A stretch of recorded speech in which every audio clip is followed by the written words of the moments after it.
What's up, Eric?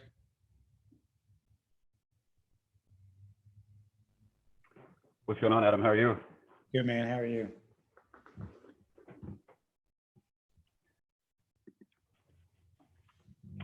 Hanging in there. What's up, Eric? Oh, wow. Hold on. What's going on, Adam? How are you? Good, man. All right, we're live streaming, just FYI. What's up, Ben? Hey, can you hear me? Yeah, I can hear you. All right, good. Don't say anything incriminating. I don't think anyone's tuning in, but Yeah. Yep. You never know. you never know. Oh, we got one person watching. Oh, that's me, I guess. Ben, what's up, man? Everything good? Oh yeah. Oh yeah. It's now that there's no snow on the ground. We had snow here in Michigan like 3 days ago. Oh, you're back home in Michigan right now? Yeah. I got you. Really? So it's still snowing up there, huh? Yeah, unfortunately, but I think I hopefully that's past us now. Yeah, for sure. Yeah, it's almost May. Yeah. It would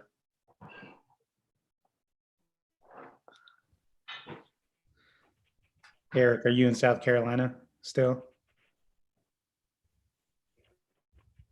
I've actually been back in Denver, luckily, at my parents' house for about Hutch. I ended up just catching the next flight home, so just been stuck at my parents for a while, which isn't actually the worst thing in the world. Yeah, for sure. Nice. Trying to figure out when I'm headed back though, because I still obviously have an apartment and everything. I got to figure out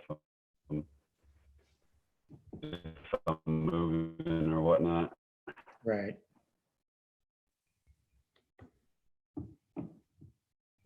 Any chance of staying on there? Because you guys moved the women's coach over, right?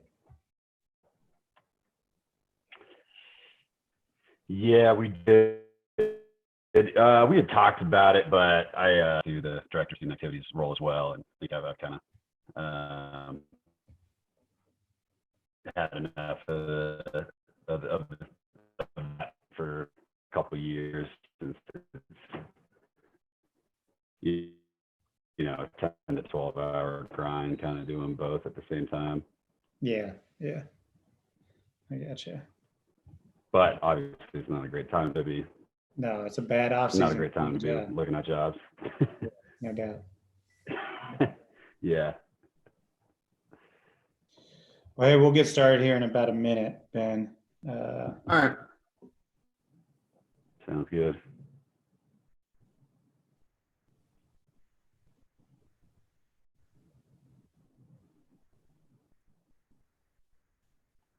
Did you hear anything about that Niagara Dobo spot, Adam?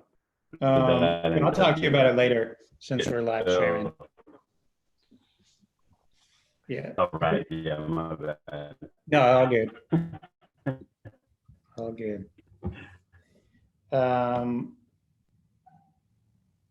One second. All right, Ben, you ready, my man? Ready as I'll ever be. All right, cool. Well, we're starting this. This is something new that we're doing, and we're going to make this a weekly deal, but we're going to go ahead and do a member spotlight where we feature two different members every week. So I wanted to start off with two guys that really have helped us behind the scenes all year, kind of put out content and help rising coaches kind of run and function on a daily basis. So the first person that I'm going to introduce you guys to and that we're going to highlight here is Ben Tanoff, and I'll let Ben tell you a little bit more about himself, but Ben has been a huge help to us, and most recently was an assistant at Maine Maritime, right? And I'm just gonna kind of hand him the mic, so to speak, and let him run with it, but we'll put the spotlight on him for about 15 minutes, and then the next person we'll bring in is Baxter Price. So Ben, take it away, my man. Appreciate it, Adam. Yeah, so like Adam said, my name is Ben Tanoff. I just finished up a year. I was an assistant coach at Maine Maritime Academy, small little D3 school up on the coast of Maine. And I've been working with rising coaches this past year, doing a lot of the graphics and some of the digital content, like Adam said. And, I just wanted to take a minute, I guess, to share a little bit about my story and getting into college basketball. I've got rising coaches to thank for getting my feet into college basketball. I was a high school coach for 3 years in South Carolina, and my first college gig was a GA at the University of Pikeville. And I was able to get my foot in the door because some of the rising coaches guys knew the head coach there at Pikeville.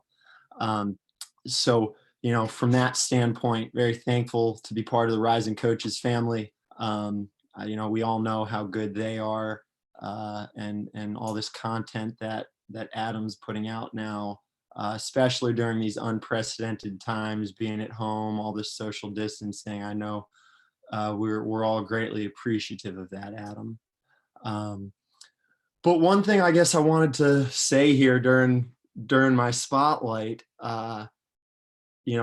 Eric, you had sort of said it to Adam before we went going about how difficult it is, especially now, to be looking at the job market. And so I guess I just wanted to talk a minute about how I've been attacking the job market right now. As crazy as it sounds during these times, I'm actually on the verge of getting my first spot with a Division I men's basketball program. And I think it's a testament to how aggressively I attack the job market. About a month ago or so, whenever they canceled the Final Four, I just started sending out emails. I had a list of every email for every person on a Division I men's basketball staff in the country. So hundreds upon hundreds of emails, and I just started emailing programs. You got to be okay with hearing no's. You got to be okay with not hearing back from people, but the coaches and programs that you do hear back from, those are the ones that you're going to build the best relationships with. And I think that I was fortunate enough to hear back from some programs because I knew how to market myself. So like I said, I've been doing a lot of the graphics for the content that Rising Coaches puts out. When I was at the University of Pikeville as a GA, I started doing a lot with Photoshop and helping them with the recruiting graphics and things like that. But by no means do I want to be a graphic designer. We're all in this to be coaching. But I think within the next 4 or 5 years or so, you're going to see pretty much every Division I basketball program have someone on staff who can do the Photoshop, who can help with the recruiting and graphics and things like that. And so having that as a strength of mine, I knew that that's a way I could get my foot in the door with a big program. And so, being able to market yourself and know where you can add value, even if it's not, as a coach right now, I guess I would just say, don't accept, don't take something you want right now if it means you're going to give up, what you ultimately want. I've loved this past year being a D3 assistant.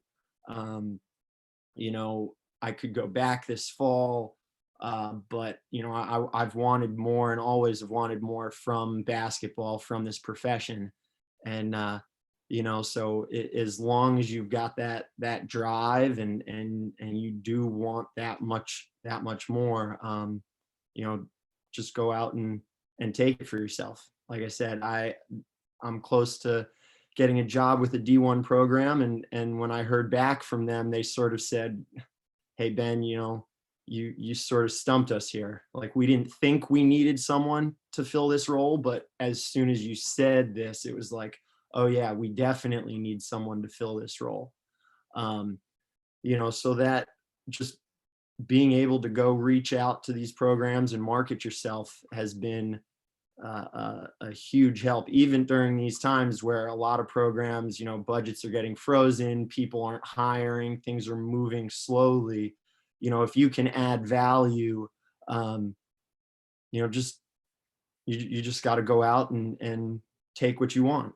A couple of years ago, I was made the final round of interviews for a D1 Dobo spot, and the head coach told me that the main reason he was interviewing me is because I wrote him a handwritten note.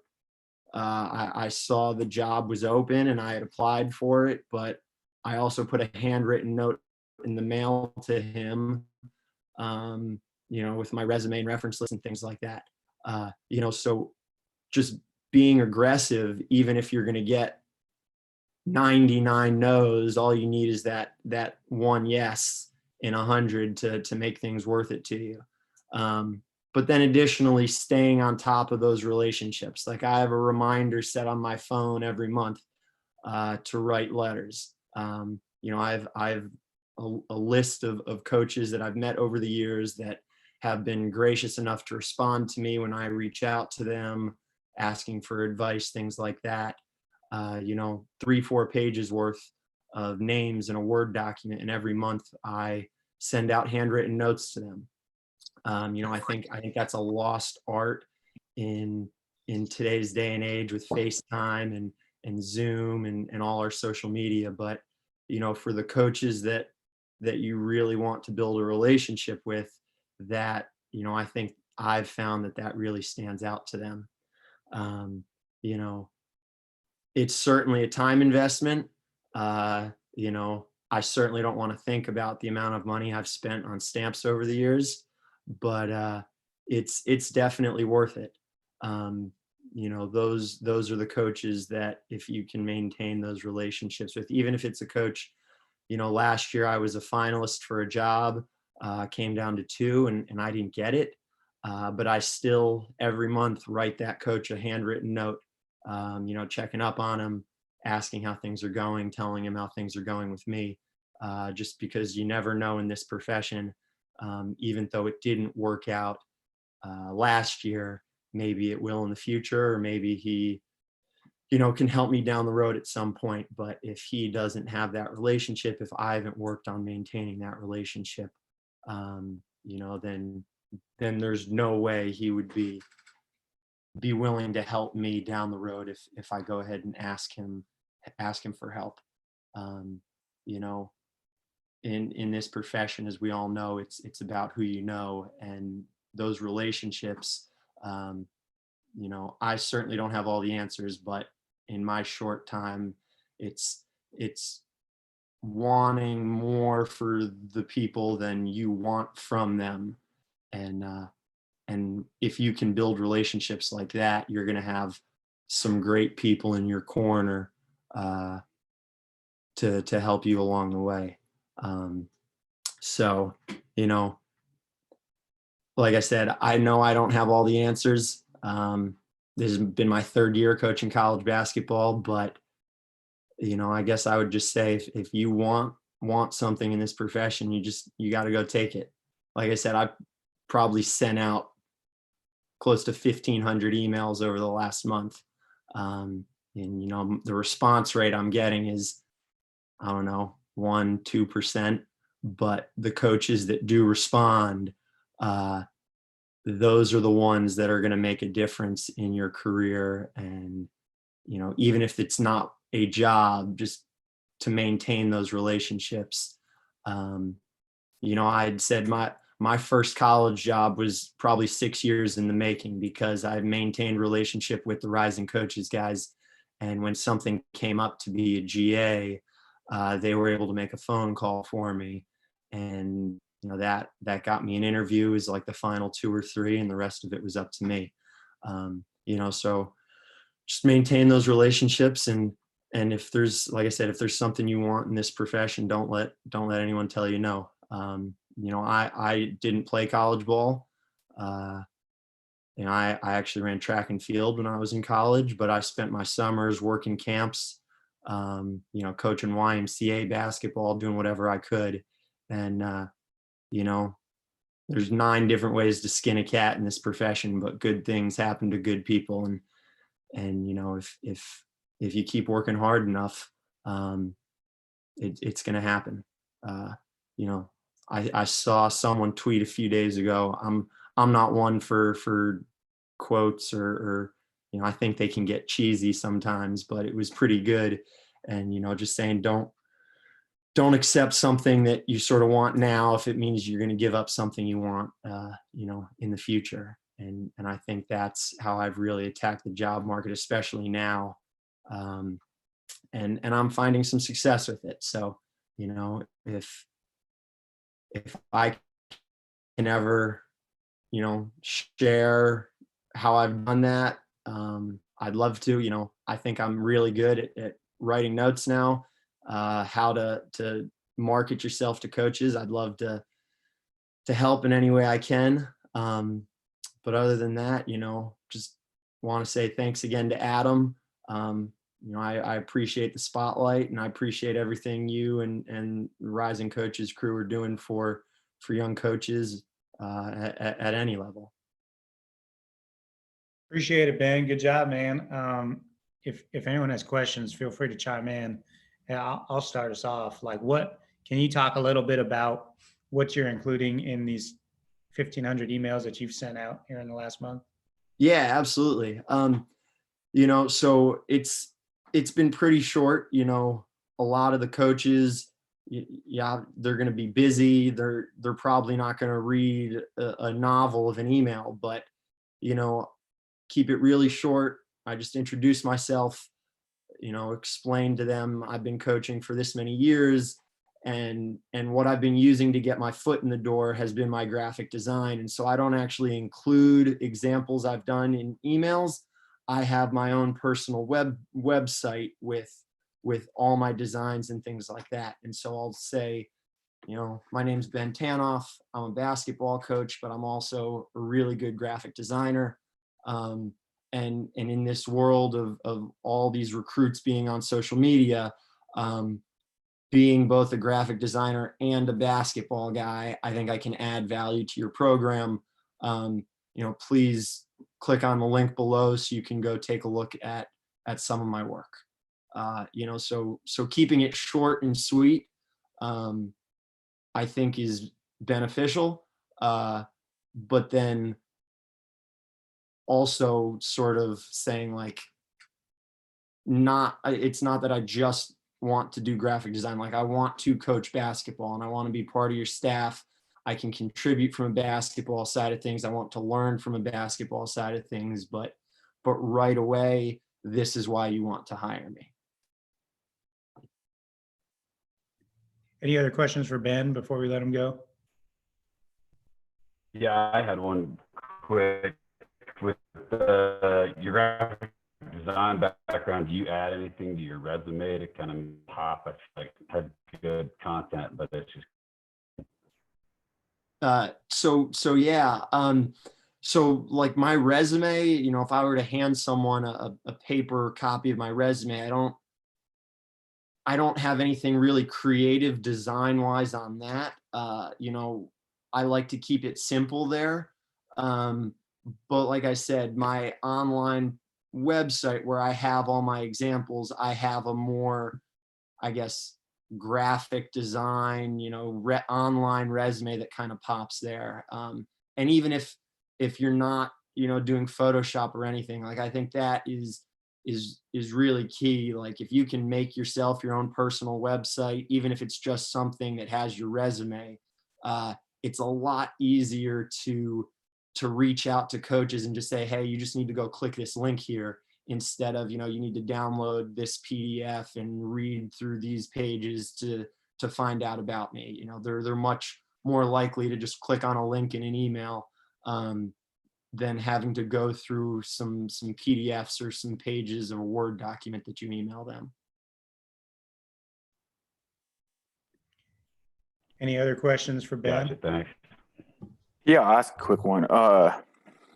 Do you think that because you're a basketball, you wouldn't be a basketball coach, do you ever think about taking a position like the one you're talking about, leading to a spot where you're not going to be able to be on the court at any time at the Division I level? Because I feel like that's a likely possibility. Yeah, absolutely.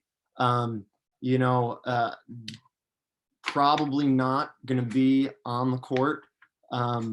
But, you know, for me, if you can find the right program, you know, and know if the program has a history of sort of promoting from within, you know, personally, that's something I'm okay with. You know, I'm willing to not be on the court for a couple of years if it means I'm going to be on the court then after that. You know, and so I guess to that point, I would say, like, if you're looking at different programs, take a look at the head coach and the people on staff. You know, is he a guy who has a history of promoting a Dobo to an assistant coach, or keeping a GA on staff and promoting him after he's done? Or is he going out and, say, hiring from outside when an assistant coach spot opens up, and keeping those guys in support staff roles? Because it does happen. You know, I certainly know guys who have been in support staff roles and they get stuck in that. You know, they sort of get pigeonholed and they're not on the court. So it's definitely I don't know if I'd say a concern, but it's definitely something I think about when I look at, you know, the different programs that I'm talking to. Anybody else have any questions for Ben? Well, Ben, I appreciate you, man. Where can people kind of like connect with you on social media or drop you? Yeah. So on social media, Coach Tanoff, you know, and then also, you know, if any of you are doing your graphics or video or social media for your program, you know, I'd love to help out. You know, if you go on to any of my social media accounts, again, at Coach Tanoff, the link to my online portfolio is there. You know, if I can ever help out, or if you've got a question about how to make something, you know, don't hesitate to reach out. Thanks, Ben. Well done, man. Thanks, Adam. Appreciate it, Adam. Thank you. All right, cool. Now we're going to bring in Baxter Price. Baxter, me and Baxter are going to have a little conversation. We'll kind of talk about his background. Baxter played at Mississippi State when I was the ops guy there, so we go way back. But Baxter, what's up, man? Thanks for being here. How you doing? Thanks for having me on. I'm excited. Of course.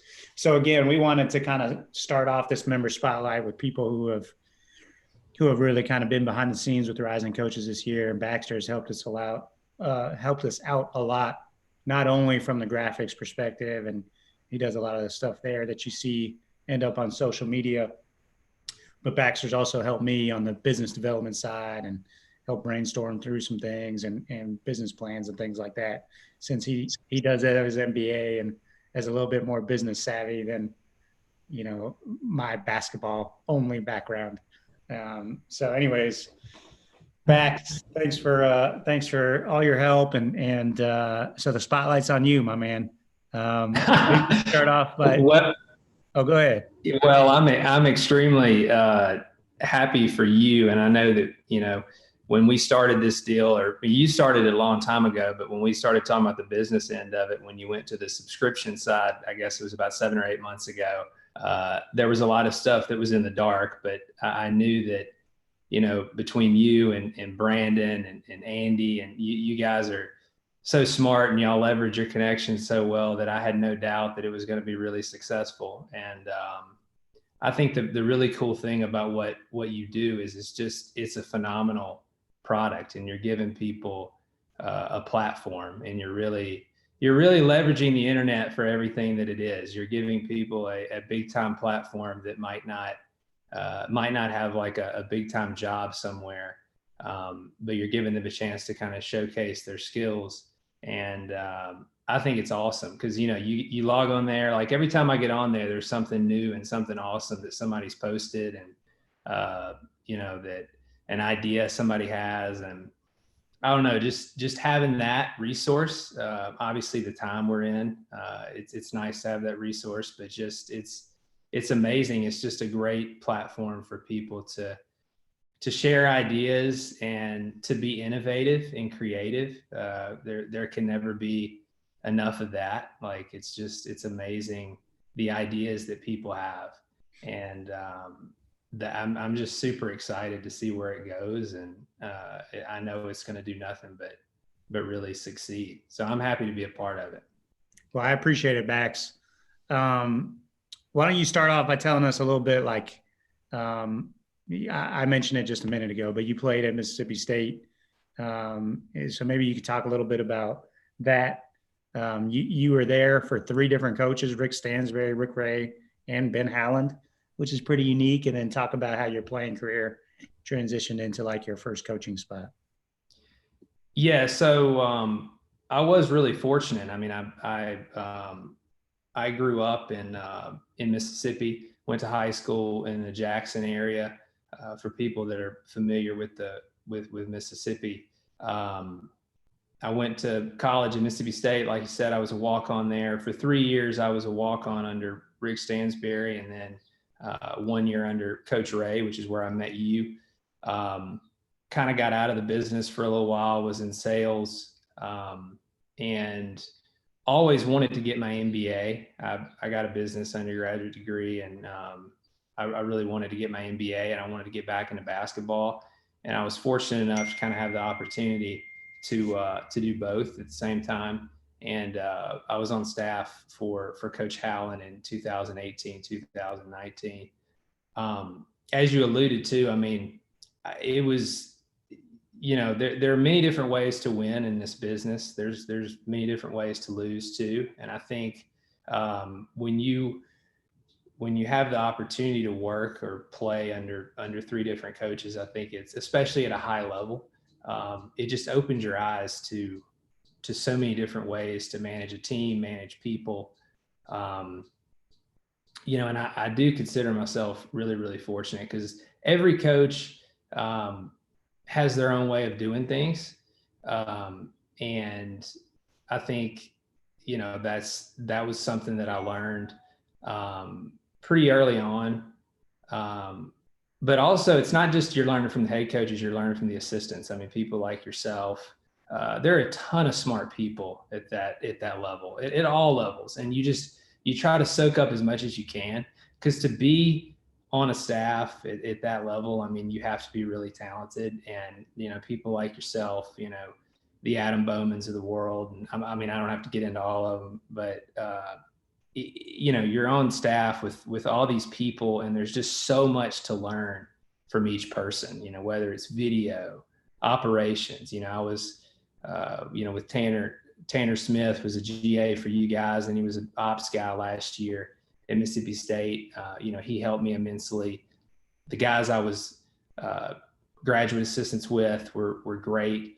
So you try to learn something, I think, from every person you work with. Obviously, not just the head coach, because as a GA, you're not even around the head coach that much. I mean, you're around, the other graduate assistants and support staff and everything like that. So, but yeah, I do consider myself really lucky. I mean, I coached under three really good coaches and learned a lot from them. What's like your ultimate like career aspiration? Like, are you trying to get to are you trying to get to like the NBA level? Is that ideal? Perfect world? Yeah. I mean, I've always loved the intersection of kind of the business and sports and like the analytics stuff. I mean, my MBA, like last year when I was getting my MBA, I was kind of doing a lot of statistic stuff with the team. A lot of it was really, it wasn't that complex, but, I think just understanding where you can add value. And I think like as data becomes more accessible, like there's so many opportunities, and I mean, I did some video stuff too. I do like the front office stuff, and that's where like I feel I have a little bit of a background knowledge, and I enjoy like the business end of it, like kind of looking at the player market as a financial market, because it's all kind of the same stuff. And so that's been a big thing. Like I learned a lot about scouting. I think scouting's so important. Like, when I was a GA, before I got there, when I was playing, like I could watch a game and I wouldn't be watching necessarily the right stuff. Scouting is just, it's so important. And I really kind of enjoyed that aspect, really getting like extremely granular with like how you watch a game, and just all the nuances of it. And so I really enjoyed the scouting aspect too. But yeah, I mean, ultimately, like I would love to be in an NBA front office position, like GM stuff. That's really, that's really appealing to me. But in the near term, like scouting, operations, things like that. How have you gone after like trying to make that leap from college to the NBA, like in terms of the job market and applying for positions and making connections? Yeah. So obviously, last year I had a couple of interviews that I got through guys that helped me that I was on staff with at Mississippi State. And I mean, obviously, like it's well documented, like on here. That's the best way to go about this, I think, is just, and again, like if you work with good people and you're a good person and you take care of your business and you do what you're supposed to do, like most people are going to help you. And I was fortunate enough that happened last year. And obviously people like yourself, and it is a people business, but every business is a people business.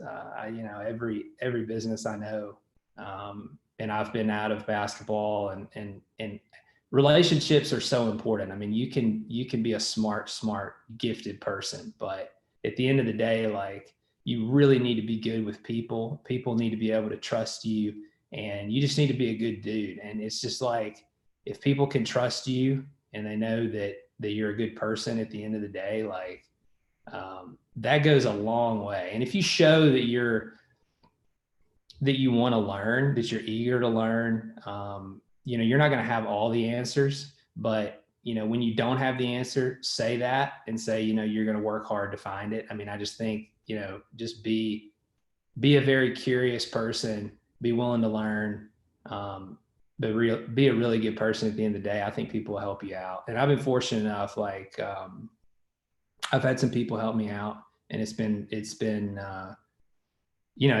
changed my career. But again, it is all about who you know. But I think you got to really, I heard it somewhere on here. I know there's been like a bunch of really good quotes up, but it's not necessarily, I think, the volume of relationships you have. I think it's like the quality. Really care about other people, and definitely like invest in really high quality relationships, I think. And you took like the initiative didn't you go out to the summer league last year and try to? I did. I went to your event. It was awesome. I think it was the first one that y'all did out there, maybe. It was our first NBA event. But what Yeah. was the whole summer league experience like for you? Like, I know what it's like to go to a Final Four and for the first time. Obviously the summer league is kind of like that for NBA coaches. Like, how did you navigate that, week or whatever? Yeah, it was super fun. And I think the cool thing about y'all's event was it was real like informal. So it was just kind of come and go as you please. And yeah, I mean, summer league is awesome. And I think it's getting to the point where that's kind of like the Final Four equivalent for the NBA, at least from like what I've heard. It's a really, I mean, it's awesome. And so I connected with you, but you're going to meet so many people that are in the same position as you. I think a lot of people in this business, especially younger people, they can feel kind of alienated sometimes, and they feel like, oh, well, my position's unique and maybe nobody knows what I'm going through or something like that. But man, people are going through the exact same thing. Like most of the time, if you're going through it, somebody's been there before. And I think that's the cool thing about going to those events is you're like, man, like I have so much in common with a lot of these people. And that would be something that I would encourage people to do. Don't think that, your position is necessarily, unique and, that you're not going to find anything or, I don't have this background or no, it's, everybody's in the same position. And I think you're never alone. And it's just, it's really good to connect with people because you feel that sense of community, which is another reason I'm so like pumped about what you're doing. I mean, it's a really great, just communal experience. And I think that, people, I mean, I can already see it, like people really enjoy connecting and it makes people feel less alone and ready to navigate this hectic business. Yeah, for sure. Does anybody have questions for Bax before we let him go? And I want to ask you this real quick while people get ready to do that. Can you talk a little bit about like your experience working at one school for 3 different coaches is really unique.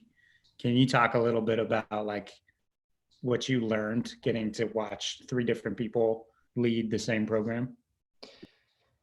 Yeah. So I'm a huge Mississippi State person, obviously. I mean, I grew up in Mississippi, my family, Mississippi State alumni. So I have a lot of passion, obviously, for the community, for the school. And so that was kind of, the genesis, I guess, of why I was there to begin with. But yeah, I mean, all the coaches were different, I think is the biggest thing. And I think the biggest thing I learned when I was a GA is basketball. It's all about kind of like opportunity cost. So the time that you spend like allocating 30 minutes to something in practice is the time you're not spending on something else. And so what I learned, all 3 of the coaches that I coached under had completely different practice plans. We would do just completely different stuff with each one of them. And each one of them are successful in their own right. And so again, kind of touching on what I talked about at the beginning, I mean, it's just like, there are many ways to win. And I think you have to feel really confident and comfortable in your style and in what you want to do. But yeah, it was, and I think for me, it was really helpful because I was able to see like, okay, for me personally, this is what I think, I would put an emphasis on, but yeah, I mean, every one of them were so different, yet at the end of the day, we're all trying to accomplish the same goal. Yeah, that's great. Anybody have questions for Baxter before we let him go? I had a quick question, and you don't need to get into specifics about like what you guys are doing, but in terms of the analytics stuff that you've been working on, like, are you going as far as like you need advanced computer programming skills, or is this more like we're taking the data that we have access to and just trying to make ourselves like a little bit better by just doing some like kind of smart, simple stuff? Yeah, that's a really good question. I mean, so I don't have like a advanced computer programming background. A lot of what I was doing is I was taking stuff like we had our video coordinator and our assistant video coordinator, super talented dudes. So we were, kind of when I started, we were just taking the data from sports code. Like we would live code practices and I would take that data and then, really put that data into an easier way to read like practice stats, because and every coach has it different. Coach Allen is really big on charting practice stuff. So every one of our practices were like, it wasn't just like a traditional box score. I mean, it was like, there was a lot of stuff on there and we had, good managers that tracked it. And so a lot of it was just taking what we coded in sports code and then like exporting that to Excel, making it easy to read. Like I said, it was nothing like super complex, nothing like these NBA teams are doing and stuff like that. But, at its core, it was helping us use data better. And it was helping us, at least attempt to make better basketball decisions, which, you would be shocked. I mean, it's just like there, a lot of people just aren't leveraging data hardly at all. I mean, and it's just, it can sometimes help you find the signal in a bunch of noise that's out there. So it was very simple, I guess, but Yeah, but I know kind of we had some similar, we were trying to put some processes in place this year similarly, where we would at least have kind of some context to what a number might mean within a practice or something like that. So Yeah. it wasn't just like you said, the raw number that the manager gave you. It's, it means something more. So. Right. Exactly. And I was doing like some stuff, like trying to figure out like what correlates and what doesn't. And obviously like Kim Palm, I mean, that stuff's like a treasure trove of information like that. People, I still don't think people leverage that for all it's worth. I mean, that's a really good tool that, I mean, it's not everything, but if you halfway know what you're looking at, it's really important information. Mm-hmm. Sure. Thanks, Sean. Any other questions for Baxter? Yeah. Hey, Bax, real quick. Can you talk, has wanting to be with an NBA, front office doing that analytics, is that something that you always had your eye on, or was there something during your playing career or, as a GA that you got the opportunity, a project to work on where it sort of clicked and was like, okay, this is really the goal I want to achieve now in the basketball profession? When I was in college, I read and watched Moneyball for the first time, and I read the book a couple times, and I just like the narrative of it kind of just like immediately sparked my interest, just in terms of like the outsiders versus kind of the insiders, that type of deal. But, we still battle that same stuff. I mean, a lot of the times, there's still a tremendous like barrier between like numbers people and people that have played.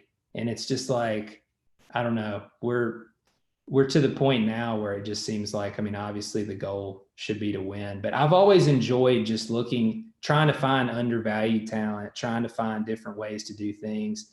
And I think the NBA obviously is on a different level in terms of, they have some of the smartest people like in the world working for those teams. They're a lot smarter than I am. They do a lot more stuff than me, but I just love the idea of, thinking creatively and trying to find ways to win that maybe people aren't trying, because it's hard. I mean, it's hard to win. It's hard to win a game. I mean, hey, like, especially we were in the SEC. I mean, that league is tough. I mean, we had good players, and it's not, having good players is really important, but you got to have a lot. Like it's tough to win a game. We made the NCAA tournament the year that I was there, and I didn't make the NCAA tournament when I was a player. But I just realized, man, like, and we were a 5 seed. And so I just saw all the work it went into just winning.